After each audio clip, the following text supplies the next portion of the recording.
because it is basically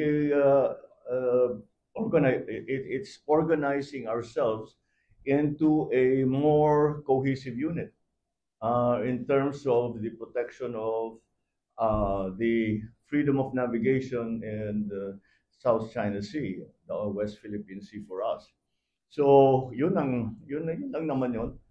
Because it's members of the military, they have to establish procedure so as to be able to operate together.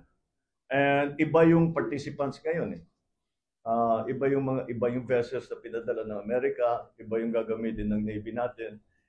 So we had to put together a new structure just to make maximum use of the time that we are doing this exercise.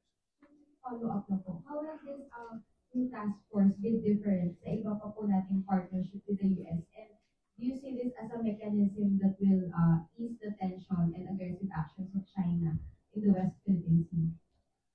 Well, at the very least, what is the difference is because the vessels are different. So, may carrier group, tayo rin, meron sila. We have to, work, we have to learn how to work with a different set of parameters, military parameters. And that was the basic difference.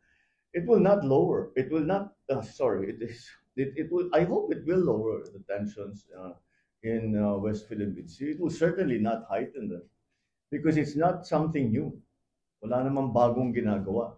Nagkaka-heightening lang of tension kapag may sumubok ng bago.